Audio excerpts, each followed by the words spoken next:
Oui, donc je m'appelle Benoît Méronin, je suis directeur général de la société Care Experience, filiale du groupe Dom+, et également professeur à Grenoble École de Management. J'ai créé et j'anime un blog qui s'appelle Management par le Care et donc qui est en lien avec mon sujet, le management par le Care. Et je publie prochainement, quand je dis prochainement c'est fin février, un ouvrage avec deux autres auteurs qui s'intitule Replacer vraiment l'humain au cœur de l'entreprise, le management par le Care.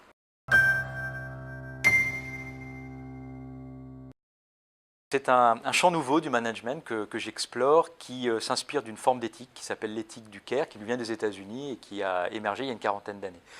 La singularité de la démarche, c'est que finalement cette forme d'éthique, aujourd'hui en France, on en fait finalement peu de choses.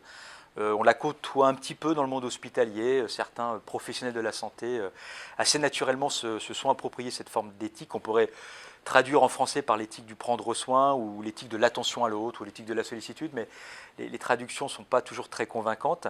Mais paradoxalement, c'est une forme d'éthique qu'on ne rencontre pas du tout en entreprise. Et je dis paradoxalement parce qu'on n'a sans doute jamais autant parlé du recentrage de l'entreprise finalement sur des enjeux clients.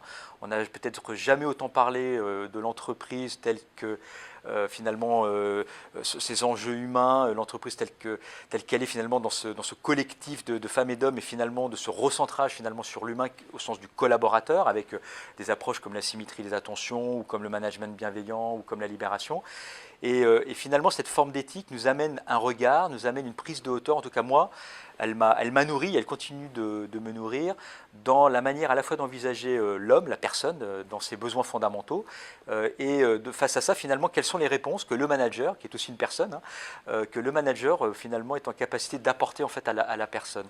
Et donc, pour moi, en tout cas, c'est une source d'inspiration pour renouveler, rafraîchir finalement les approches du management, mais en proposant véritablement derrière de la méthode, une méthodologie pour déployer finalement cette forme de management dans les organisations.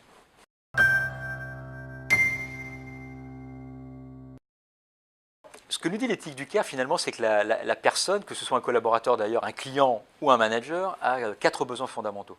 Le premier, c'est d'évoluer dans un domaine de confiance, c'est-à-dire qu'elle doit avoir confiance à l'autre, et puis d'abord, elle doit avoir confiance en elle-même. Alors, si vous vous situez dans la relation entre un manager et un collaborateur, eh bien moi, manager, je dois pouvoir faire confiance à mon équipe doit pouvoir me faire confiance, mais chacun d'entre nous, évidemment, doit pouvoir avoir confiance, bien sûr, en lui-même. Et vous voyez, dès qu'on pose finalement la question de la confiance, ça nous amène en fait des sujets comme la délégation, ça nous amène des sujets comme faire confiance à quelqu'un, c'est lui déléguer finalement une part de quelque chose qui est important, c'est accepter de ne plus tout maîtriser, de ne plus tout contrôler, et donc c'est se mettre en fragilité, c'est se mettre en vulnérabilité finalement vis-à-vis de la personne. Mais il en va de même pour un client qui lui fait confiance à l'entreprise, qui lui délègue quelque chose parfois très important. Pour une crèche par exemple, on délègue nos enfants, à l'hôpital c'est notre santé ou celle de nos proches. Eh bien ce domaine, ce champ de la confiance, on voit bien que c'est quelque chose de primordial finalement dans tous ces champs de la relation. Alors le deuxième besoin, et l'actualité malheureusement nous en montre toute l'acuité à mon sens, c'est un besoin de considération, c'est un besoin de reconnaissance qui n'a sans doute jamais été aussi fort aujourd'hui. Alors c'est un cliché de parler de reconnaissance en entreprise, mais l'éthique du care nous permet d'envisager là aussi cette question-là de façon assez nouvelle. C'est d'une part la question de la reconnaissance que l'entreprise doit avoir vis-à-vis de ses collaborateurs, c'est aussi la question de la reconnaissance que le client doit ressentir vis-à-vis de l'entreprise, mais aussi en réciprocité, toute la reconnaissance qu'un manager est en droit d'attendre lui-même en tant que personne de la part de son équipe. Et l'éthique du care est toujours dans cette logique finalement miroir, dans cette logique de la réciprocité entre moi et les autres. Troisième pilier, troisième besoin, c'est l'écoute. Là aussi, j'enfonce une porte ouverte, mais je crois que dans les grandes entreprises aujourd'hui en particulier, le besoin d'écoute de la part des collaborateurs est manifeste. On n'écoute pas assez la parole du collaborateur. On n'écoute pas suffisamment ses suggestions, on n'écoute pas suffisamment ses idées, on est dans un registre finalement de dialogue de sourds. Donc ce besoin d'écoute, il est manifeste dans l'entreprise, mais il est aussi manifeste dans l'entreprise vis-à-vis là aussi de ses clients. Les clients ont besoin de se sentir entendus, les clients ont besoin de proposer des choses, les clients ont besoin d'interagir avec nous. Et finalement, tous ces dispositifs d'écoute aujourd'hui sont fondamentaux. Et là où le digital, à mon sens, apporte effectivement des moyens extrêmement puissants, c'est qu'on n'a peut-être jamais eu autant d'outils nous permettant d'entendre véritablement la voix des collaborateurs et d'entendre aussi la voix des clients et de pouvoir travailler finalement sur cette matière et notamment à travers des verbatims par rapport à votre métier, à travers l'analyse sémantique. On a sans doute aujourd'hui des outils extraordinaires dont on peut faire beaucoup de choses. Et le quatrième et dernier besoin, c'est ce que moi j'appelle en fait en référence toujours à cette forme d'éthique, le pouvoir d'agir. d'aucuns parleraient d'empowerment ou d'autonomie. C'est la capacité à la fois des collaborateurs, mais toujours aussi en réciprocité des clients, d'être acteurs, de contribuer, d'apporter leur pierre. Et là aussi, on a construit des systèmes aujourd'hui où on vante énormément finalement des approches du management que j'évoquais de type empowerment ou responsabilisation. Et quand vous discutez avec les collaborateurs, je crois qu'ils se sentent profondément aujourd'hui enfermés, figés, quelque part bloqués dans des systèmes extrêmement lourds de contraintes, de processus, finalement dans lesquels on leur délègue et finalement on leur fait assez peu confiance. Et vous voyez, je termine mes 4 besoins en revenant vers la confiance parce que tout ça, ça forme un système. S'il n'y a pas d'écoute, l'écoute c'est la base de la reconnaissance. S'il n'y a pas d'écoute, il n'y a pas de considération. Pour pouvoir être dans le pouvoir d'agir, ça veut dire qu'on va déléguer, ça veut dire qu'on vous fait confiance, on vous donne la main. Donc tous ces 4 besoins-là, l'écoute, la confiance, la reconnaissance, la capacité à agir, tout ça forme un système et tout ça se répond et tout ça est extrêmement puissant et extrêmement cohérent.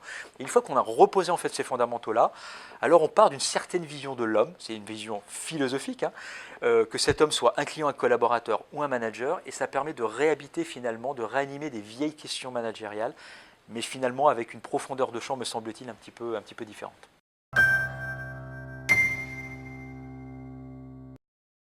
Une conséquence évidente de tout ce que je viens de dire et de cette source d'inspiration que constitue pour moi l'éthique du CARE, c'est une logique de réciprocité qui va s'incarner finalement aujourd'hui, pour parler le langage de l'entreprise, dans la manière d'aligner finalement les stratégies d'expérience client d'un côté et de l'autre ce qu'on appelle les stratégies d'expérience collaborateur.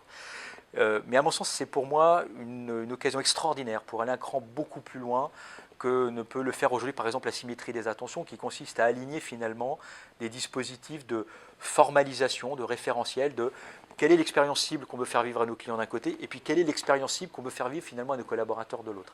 C'est renourrir finalement toutes ces approches à travers les 4 besoins que j'évoquais, et c'est plus globalement en tirer la quintessence pour se dire finalement en quoi ça nous permet d'envisager l'expérience collaborateur et l'expérience client comme finalement formant un tout, à partir finalement d'une question essentielle qui est celle de la relation de service, qui est celle de la rencontre entre 2 personnes qui fondamentalement ont les mêmes besoins, client-collaborateur, être écouté, être reconnu, mais en plus ils l'ont dans l'instant même de la relation, que cette relation se passe en face à face, que cette relation soit à distance, hein, par le biais du chat ou par le biais d'une relation téléphonique, peu importe, ils ont en fait fondamentalement les mêmes besoins. Et pour moi l'enjeu aujourd'hui, c'est comment la relation client et les acteurs de la relation client vont s'efforcer de créer les conditions très opérationnelles pour que cette rencontre soit réussie. Qu'on soit en charge de l'expérience client, de la relation client ou acteur des ressources humaines, comment collectivement nous sommes garants pour créer les conditions d'une rencontre réussie entre un client et un collaborateur à un moment donné.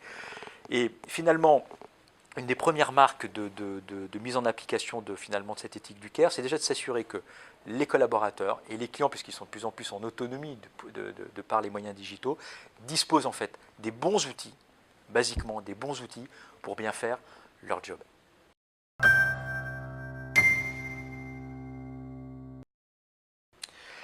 Alors comment finalement travailler sur ces sujets? C'est tout le sujet finalement de l'ouvrage que je co-signe avec une méthode que j'ai élaborée avec 10 registres d'action. Ce n'est pas une roadmap avec des paliers, avec une logique de maturité et puis d'étapes. On commencerait par l'étape 1, on irait vers l'étape 10, ce n'est pas du tout ça. C'est ce que j'ai appelé des registres d'action. C'est articuler 10 registres d'action. Ça passe par des sujets autour de donner le sens et de porter des éléments de discours autour de finalement l'importance que revêt pour l'entreprise aussi bien l'expérience de ses collaborateurs que l'expérience de ses clients. C'est à ce niveau-là donner très vite des gages tangibles dans la logique de la transformation pour dire les clients sont importants, les collaborateurs sont importants. Je taquine souvent, et je prends l'exemple, vous savez, de la fameuse chaise rouge dans les salles de COMEX dédiées aux clients. Eh bien, ma foi, en réciprocité, on devrait trouver la chaise verte peut-être ou bleue du collaborateur pour s'assurer à chaque réunion que chaque décision que l'on prend à la fois répond à un besoin client et en réciprocité répond à un besoin collaborateur.